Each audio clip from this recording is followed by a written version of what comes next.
Hello મિત્રો, કેમ છો તમે બધા? આઈ હોપ તમે બધા મજામાં હશો. તો આજની આપણી રેસીપી છે મટર પુલાવ બનાવીશું.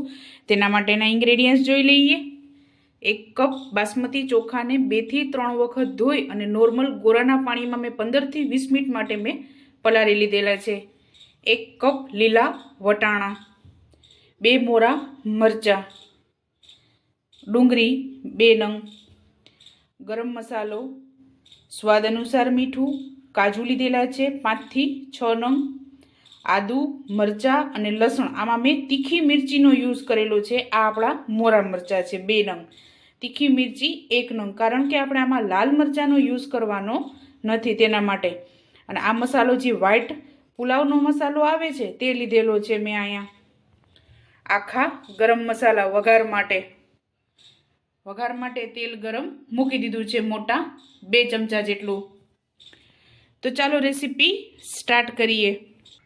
તો આપણું તેલ ગરમ થઈ ગયું છે, તો હવે આપણે વઘાર કરીશું. તો સૌપ્રથમ આખા ગરમ મસાલા આપણે એડ કરશું. તેમાં મેં તજ, લવિંગ, બાદિયા, એલચી 1 ફૂલ લીધેલું છે, દાલચીનીનો ટુકડો કરશું. ત્યારબાદ લીલા મરચાં,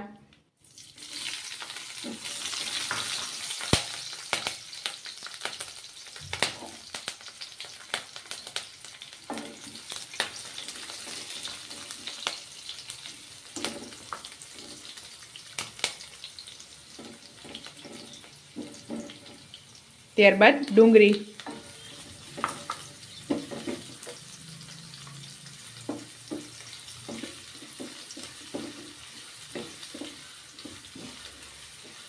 તો 2 મિનિટ આને પાકવા દેશું. તો આપણી ડુંગળી ગોલ્ડન બ્રાઉન થઈ ગઈ છે. ત્યારબાદ આદુ, મરચાં અને લસણ ખાંડેલા છે તે એડ કરશું.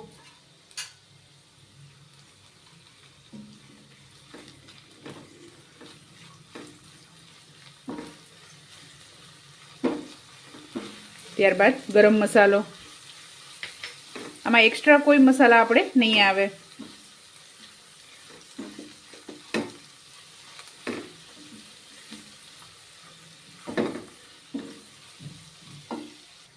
ત્યારબાદ કાજુ એડ કરશું.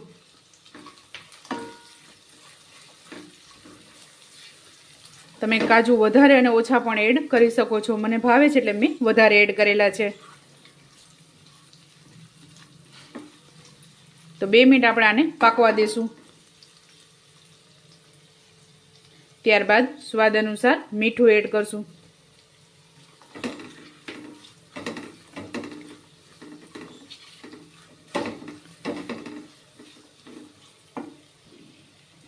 તો હવે આપણે પાણી એડ કરશું 1 ગ્લાસ.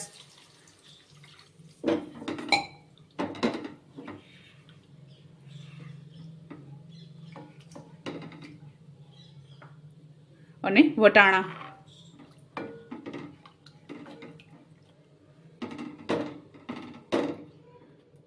તો આપણા બધી વસ્તુ એકદમ સરસ ઉકળી જાય ત્યારબાદ આપણે રાઈસ એડ કરીશું. તો આપણું પાણી એકદમ સરસ ઉકળી ગયું છે, તો એમાં રાઈસ એડ કરી દેશું.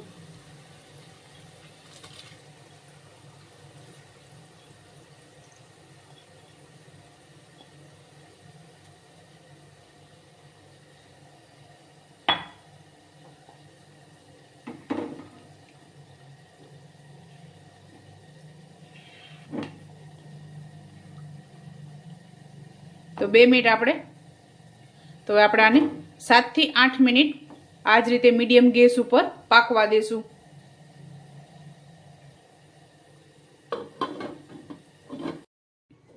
આપણા રાઈસ એકદમ સરસ તૈયાર થઈ ગયા છે. આ રીતે એકદમ સરસ પાકી જાય અને છૂટા બને છે. આ જ રીતે તમે કુકરમાં પણ બનાવી શકો છો, પણ કુકરમાં એકદમ ઓવરકુક થઈ જશે તો આ રીતે એકદમ છૂટા ભાત તૈયાર નહીં થાય. અને તપેલામાં આપણે જે રીતે જરૂર લાગશે તે રીતે આપણે પાણી એડ કરી શકીશું. તો આપણે આ તૈયાર થઈ ગયું છે, તો આને સર્વ કરીશું. તો ચાલો મિત્રો, તૈયાર છે ગરમા ગરમ મટર પુલાવ. તમે પણ આ જ રીતે બનાવજો અને મને યાદ કરજો. મારા વિડીયોને લાઈક, શેર અને સબસ્ક્રાઈબ કરવાનું ભૂલતા નહીં. તો ચાલો મળીશું નેક્સ્ટ વિડીયોમાં.